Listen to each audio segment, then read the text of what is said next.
This is a lecture from OpenTuition. To benefit from the lecture, you should download the free lecture notes from opentuition.com. This chapter deals with the risk and uncertainty, and this is important because when we're talking about performance management, you are wondering how we can improve future performance. And future performance depends on what's going to happen then. And of course we don't know for certain. We may have no ideas about the probabilities of different outcomes, or we might be able to assign some probabilities to different outcomes occurring. If that's the case, it's called risk. If you're working in the dark with no probabilities available, then it's called uncertainty. And the best way to see the various approaches is to work through this example. So we'll read through it because it's just a little bit complicated, but it's not too bad. So here we have John. John is a factory, and John's factory, you can see, you can get this writing here, has a capacity here of 1,200 units per month, the maximum capacity. And John has a bunch of ordinary customers to whom he can sell at 11, and the cost we've got in here is 6. So for these ordinary customers, there'll be a contribution of 11 minus 6. There's a contribution in there of 5 per unit. But John doesn't know exactly what these customers demand. Here we have 4 demands from 400 to 900 with 4 probabilities that we might be able to use. Now this demand goes up and down a lot, so it's a little bit unsatisfactory from the planning point of view. And John has been approached by another customer who is prepared to contract for a fixed quantity each month. That will give John a certain amount of security. Unfortunately, the price is only £9 per unit, so these are selling at 9, they cost 6. We've got in here only a contribution of 3 per unit. And John has to decide how many units to sign up for. Should it be 300, 500, 700 and 800? Because this special customer must get what has been contracted for. And if there are any units left, then that will go to the ordinary customers, the customer he's been supplying so far. In these situations, what you must always start off with is what's called a Payoff Matrix, which displays all the possible profits or outcomes that can occur. So here we have the ordinary customers demanding 400, 500, 700 or 900 with these probabilities that we'll use from time to time. And here we have what John could sign up for the special customer. So I'll put a few of these on and then I'll let you try to work out the others yourself. I'll just get you started on the first, maybe part of the second lines here. So this one here, always start with this special contract size. These people take priority. So if you sign up for 300, the contribution for each of these people, it was 3. And then we have our ordinary customers come along demanding 400 units, and each of those is 5. So it'll be 2,900 possible in there. The next one was, we're going to get our 300 at 3, but to be another 100 units at 5. So I think that's going to be 3,400 added on there, just adding on 500. Along here, we still have the 900 coming from these demands of 300. But it's going to be another 200 units in 5. That's going to be another 1,000. And again, another 1,000. However, we have to be careful. We just have to make sure that the maximum capacity of production, 1,200, is never breached. And here we just do it because we've got 300 going to these people. We have 900 going to these people. That's 1,200. We're just up against the maximum production capacity, but we can do it. Second row, 500 at 3. and then 405. So it's going to be 3,500. We can go up another 100 units. That'll be up another 100 units at 5 each. So that's going to be up 500. So that's going to be 4,000. This time we're going up 200 units at 5 each. That'll be up another 1,000. But now we're stuck, because at this we are selling 500 to the special customer. There is demand of 700 from our ordinary customer. That's 1,200. We can't make any more.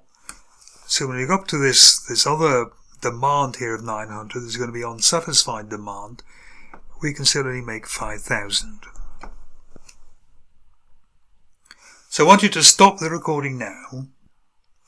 See if you can fill in the remaining 8 cells in this table. And then when you start the recording again, I will just kind of write them in for you to check. So stop it now and have a go yourself.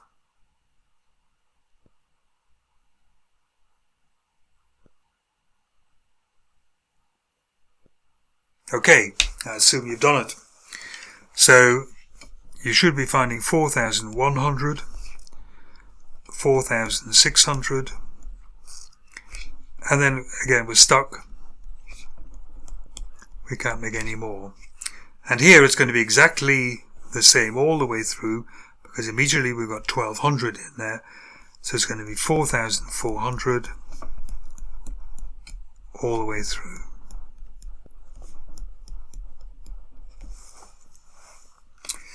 So here we have 16 results, and what we have to do is find a way of dealing with these 16 results. And the first approach, and the only one which uses these probabilities, is what's called expected values. And here's where you weight or multiply each of the outcomes with the probability that it's happening. So on the first one, if John signs up to guarantee 300 going to this special person, then there is a 0.2 chance we're going to get 2,900, and 3 out of every 10 weeks we're going to get 3,400. On 4 out of every 10 weeks we're going to get 4,400. And on 1 out of every 10 weeks, we're going to get 5,400. And if you work that out, it comes out to 3,900. Next one. If he signs up to 500, then on 2 out of every 10 weeks, there's going to be 3,500.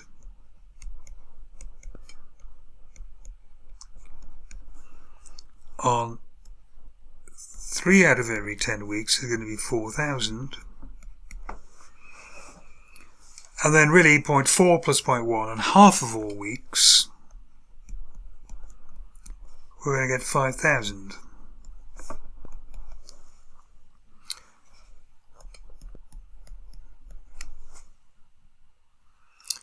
The next one, he signs up to 700. So on 0.2, or 2 out of every 10 weeks, he's going to make 4,100. And all the rest are the same, so that's 0.1 plus 0.4, that's 0.5, plus 0.3, that's 0.8.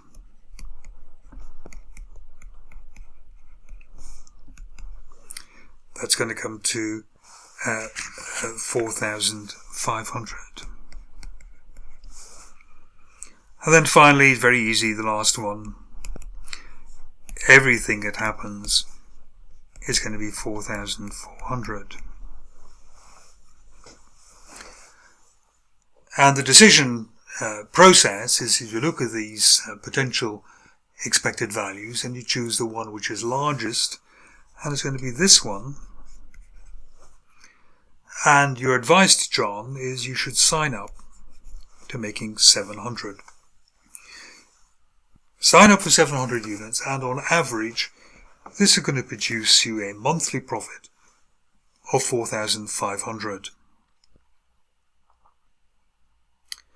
Now, expected values depend on us knowing, or at least guessing, what these probabilities are. And that's making a decision under conditions of risk. What happens if we don't have these probabilities, or have no faith in these probabilities? So, here I have, at the top of the page, here we have the payoff matrix, exactly as we worked out on the previous page, but it's just written out or typed out in a way more neatly. And the first approach we'll use is something which is called Maximin.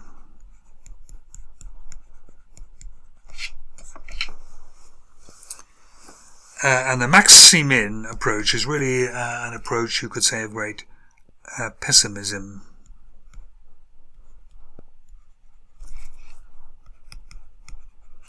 So a person who is pessimistic is someone who always believes the worst is going to happen, always fears the worst is going to happen, and is therefore anxious to kind of protect themselves from this worst outcome. So what this pessimistic person will say, this Maximin person will say, is if I sign up for 3,000 units being sold to this special customer, the worst that will happen is that. That's that's going to hit me because fate doesn't like me. Fate will be conspiring against me, so the worst will happen. If I sign up for 500, then the worst that can happen in here is, again, it's going to be that one, 3,500. If you sign up for 700, the worst thing that can happen is going to be 4,100.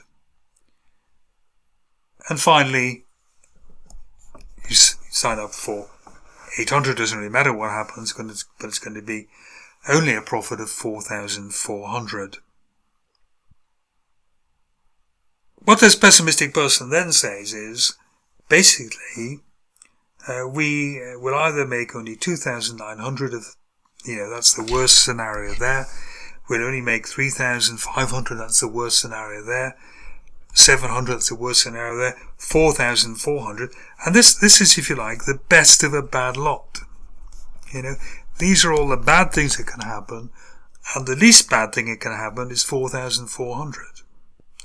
So this person will say, my strategy is to sign up an order for 800. This is where we minimize the unpleasant things, minimize the effect of the unpleasant things that can happen. So that's Maximin. Look on the black side, look on the bad side, and choose the strategy which is the best of a bad lot, which minimizes the effect of these bad results. The second strategy under uncertainty we will use is what is known as the Maxi Max Strategy.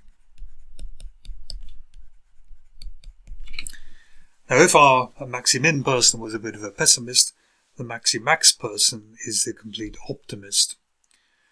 This is a person who is always bouncing around, very optimistic about what's going to happen. This is the sort of person who will probably talk to you at breakfast. So this person says, no matter what decision I make, it'll always turn out for the best. So if I sign up an order of 300, then the best will happen, 5,400. If I sign up an order for 500, then the best will happen, well, it's 5,000. If I set up an order for 700, then I'm going to be getting 4,600, or of course 4,400. So this person will look at this and say, well, I'll either get 5,400 or 5,000 or 4,600 or 4,400. And of course, the best that's going to happen, it will be 5,400. So the Maxi Max person would adopt the strategy of signing a contract for 3,000. These people always believe they're going to land on their feet, that they're always looking at the upside. The Maximin person tends to be looking on the downside. Now, no company really says our company policy is going to be Maximin or Maxi Max. Really, what these approaches are saying is that the decisions that are made by managers really relate back to almost their personalities, whether they are inherently pessimistic or optimistic. And once you're working in the dark, because now, of course, we're not making use of any probabilities, we really don't know, which of these demands is likely to occur. Then the Maxi Max person will look on the bright side, the Maximin person will tend to look on the black side, and you can't separate decision making from one's personality or one's outlook. The final one to be looking at is what's called the Maximin regret. And this person is a bit of a kind of crazy, mixed up person. This person always looks back on what's happened and says, oh, if only I had done something else. And they're always kind of looking back to seeing if they have regretted their decision. So, it's a little difficult to get into this. What you have to look at here is not to say that the person has made a particular decision, but say that there is a particular outcome, that 400 people come along, or there's demand for 400 units, and you're looking back and said, right, given that there's demand of 400 units, did I happen to do the best thing? So if there was demand for 400 units, the best we could have done was to have signed up an order for 800. That will give us the best outcome if demand happens to be 400. And if we had signed up for 800 units to the special customer, we will say to ourselves, I'm really happy because I couldn't have done any better. So the regret there will be 0. If, however, we had signed up for 700, we would only make 4,100, and we're saying to ourselves, oh, goodness me, I wish I'd signed up for 800. I could have made 4,400. I've only made 4,100. I've made a mistake, or I have regret there. The difference between these two here of 300. And so on down from the best to what you get. So here the regret would be 900, and here the regret would be it's going to be 1,500. In the next one we say, well, we would have no regret if we'd signed up to 700. That is the best we could do under these circumstances. Remember, we can't control what the external demand is. 500 happens, and we say, what would I want to have done had I known that was going to happen? And what we've got in here, no regret in here, 4,600 down to 4,400, 200, 600, 1,200. This one, no regret at 5,000. That's the best that would have happened. We're out of luck by 600 going down there, 400 and 600. And then finally, the best we could do in here is in there, no regret. We're going to be 400 down on our luck here. We're going to be 800 down on our luck here. And we're going to be 1,000 down on our luck here. So this is the regret matrix. And then this Minimax regret person shows true colors, and they go to a rather pessimistic Maximin person. They say, right, if I sign up with 300 units going to the special customer, what is the maximum regret I will endure? And it's going to be that, 1,500. If we sign up for 500 units, what is the maximum regret I will have to suffer? And it's going to be 900. Signing up for 700, the maximum regret we have is 800. And finally, if we sign up for 800 units, the maximum regret is 1,000. So these are the kind of bad things that will happen under this scenario. We'll regret either 1,500, 900, 800 or 1,000. What's the best? What's the least regretful of those? And of course it's 800. And so the strategy there will be to order 700 units. Again, no one is going to say minimax regret is our company policy. It is just a rather kind of complicated psychology which we're trying to work out, maybe to predict or at least to demonstrate how different managers will come to different conclusions.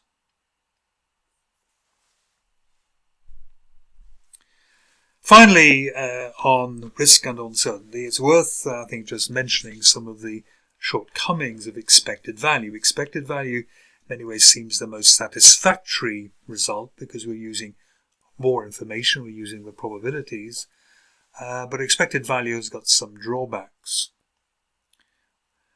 So here we have two possible projects we could go into. We could adopt Project A or Project B. And the projects could be opening in a different country, it could be launching different products. Project is a very general name, essentially it's different decisions that we're making. We've got two states of the world. Maybe state of the world 1 is where the economy is poor, state of the world 2 is where the economy is good. Or state of the world 1 is where there's a lot of unrest around the world. State of the world 2 is where there's more kind of peace and prosperity and so on. And someone has assigned probabilities to these different outcomes of 0.6 and 0.4. So Project A will give us 2,000 or 10,000. Project B will give us 4,000 or 6,500. And the expected values calculations would say for Project A, there's a 0.6 chance of making 2,000. That will be 1,200. Or there's a 0.4 chance of making 10,000. That's going to be 4,000. So the expected value of Project A is 5,200. Similarly, in Project B, there's a 0.6 chance of making 4,000. So 0.6 times 4, 2,400. And a 0.4 chance of making 6,500, 2,600. And pure, rather naive expected values would say you should choose the project which gives you the higher expected value. So it would be pointing here towards Project A. 5,200 beats 5,000. What might be wrong with that conclusion? And there are a number of potential reasons. First of all, how are the probabilities acquired? If you change the probabilities very slightly, you can change which of the projects you would prefer. Hard enough, I would suggest, coming out with the amounts of money involved, but how do we know it shouldn't be 0.5 and 0.5 rather than 0.6 and 0.4, or indeed 0.75 and 0.25? It must be really open to question how these probabilities have been arrived at. Secondly, there is a name expected value.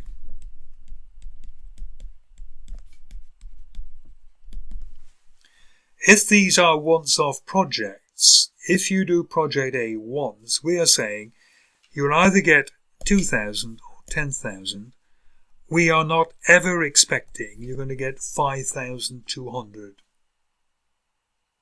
Similarly, if you do project B, we're saying either we will get 4,600. We are not expecting 5,000. So usually, actually, the phrase expected value, we better call the unexpected value. Now that's for one-off projects. If you're repeating the experiment many times, like it's monthly sales, weekly sales, daily sales, then the expected value will settle down to be the average. But on a once-off project, or project A, we're either going to get that or that. If we actually expected 5,200, it should be in these outcomes somewhere. So here we're making decisions based on two figures which are not actually expected. So there must be some doubt over the quality of the decisions we're making. Third point is really to do with risk.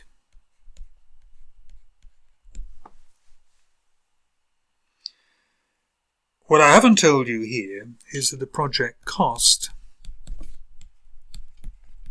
was 3,500. This means that if the project cost 3,500, we see no possibility whatsoever of making a loss if we adopt project B. The worst outcome is 4,000. The thing has cost 3,500. We're bound to make 3,500 at least. However, with project A, we could invest 3,500 and only get 2,000. There's a loss going on there of 1,500, which could actually be fatal to the company. So here we have really the project with a higher expected value has also got a higher risk, a higher range there, 2,000 up to 10,000. It's a very large range of outcomes, and the lower one's very serious. Whereas here, there's even though the overall outcome is maybe not quite so attractive, but there's a very limited, very narrow range of outcomes, and therefore there's much less risk associated with it. So expected value of itself does not take risk into account. And really, it is impossible to make any sort of decision on what you're going to do, what the company should do, based on returns without taking risk into account.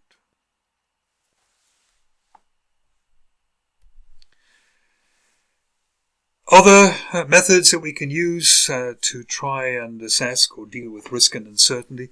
First of all, there is sensitivity analysis. And sensitivity analysis is usually described as a percentage by which one of your assumptions must change before you get to a break-even or a zero net present value. And generally speaking, the smaller this percentage, then what you want to do is to try and get some more information. So if you could vary one of your assumptions by only 2%, then of course that's a really kind of sensitive assumption, and we would really like to try and find out some more information to see how likely that 2% fall is. Remember that there is not really a particular connection between the percentage fall in an assumption and the probability of it happening. So I could suggest that a 2% fall in the volume of products being sold is highly likely, because the volume of products being sold can be quite difficult to predict.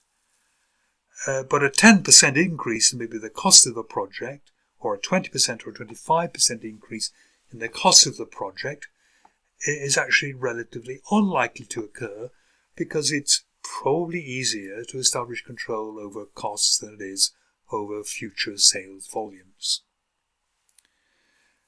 The second method is scenario planning. And scenario planning looks at a set of events that are likely to occur. So, for example, if you had an election coming up, we could have Party A or Party B getting in. And Party A might say increase interest rates. Maybe we think up by 2%. Maybe Party B we think might reduce interest rates down by 1%. And then we think at the same time, maybe we have government spending. Maybe we think this is maybe potentially going to go down here by 5%. Maybe this one here will go up by maybe 6%. Now, in a way, what we've got here are potentially a number of different permutations, 4 different permutations. In some ways, interest rate could be 2%, government spending could be 5 or 6, so that's 2 permutations. Or interest rate could be 1%, the government spending could be 5 or 6%. That's again another 2 permutations. So 4 permutations are going on there, but actually only 2 are likely. So the set of events which are likely to occur are these. Because what happens when you're looking at future outcomes, you can say, well, maybe the exchange rate will do this, maybe interest rates will do that, maybe other factors in the economy will do something else. And you can end up with huge different number of permutations. And what we need to do is simplify that and say, out of these maybe 16, 32 permutations, let's get a few viable sets of permutations which it's worth actually looking for as potential outcomes. So we've been dealing with risk and uncertainty, but now we need to, in a way, drill down slightly to see if we can answer the question, what is the appropriate amount of risk for an organization to undertake? And this comes down to something called risk appetite.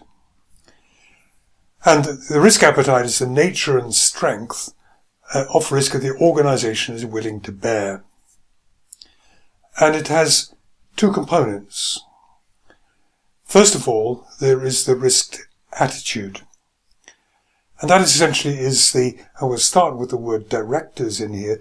Essentially, this is the director's view of the level of risk they think is desirable. And this depends on one's own attitude to risk. Some people are fond of higher risk situations. Other people like to play safe. So the first component is really your attitude to risk. Are you essentially a risk-taking person or a more cautious person?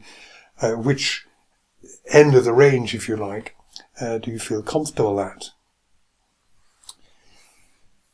The second component of risk appetite is the risk capacity, which is basically how much could you afford to lose, or how much can an organization bear. And both of these components come together to produce the risk appetite. Now let's just deal with directors first, and we'll get on to other stakeholders later. And we can start really with a kind of personal example. Let's say you were betting on a race, and one horse is there at kind of favourite, so it's 2-1 on.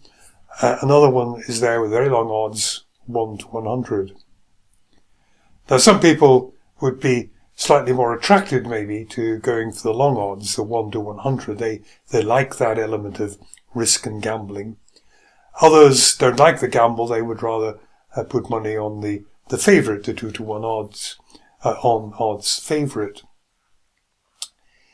Now, if you had $100 in the bank, I beg your pardon, if you had $100,000 in the bank, and we're thinking of putting on a bet of only $100. So you have 100,000, you're betting 100. There's a good chance that even the very risk-averse person would be, almost for fun, for the sake of it, put $100 on the horse, which was 1-100 odds. Because actually losing $100 when you have a fortune of $100,000 is going to make much difference. So in other words, you can afford to lose 100. You can bear to lose 100 without really kind of worrying about it. If, however, you had $100,000 in the bank and were thinking of maybe betting 50,000, then of course the risk-averse person would never dream of wagering 50,000 on a horse with 1 to 100 odds. If their entire wealth was 100,000, they'd be standing to lose too much. They perhaps couldn't afford to lose that. There were other commitments. Whereas if you say, well, actually the odds are 2 to 1 on, then although betting 50% of your wealth is still a lot, you can see that this becomes something which is more attractive, perhaps, to both parties, but in particular more attractive to the risk-averse person. So the two have to be taken together. What are you prepared to lose? And really, how comfortable do you feel with losing that? How comfortable do you feel with the actual kind of probabilities of losing that? Now, the directors should be acting in particular, for the shareholders. It's really their statutory job to act in the shareholders' best interests. And we have a particular potential conflict coming in here. What happens if you have directors who are liking high risk and who maybe don't have much to lose because they're going to get their salary, their bonuses and so on, and you have shareholders who perhaps don't like high risk and may be losing their entire investment if the director's decision is wrong.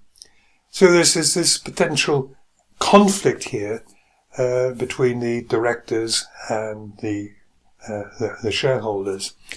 And this is, of course, is something which corporate governance tries to address, but trying to keep a better eye on what the directors are doing by having non-executive directors and so on the board who try to be neutral almost, or with respect to any rewards they might be getting, and should be warning the directors and advising the directors and so on that they may not be acting in the best interest of the shareholders.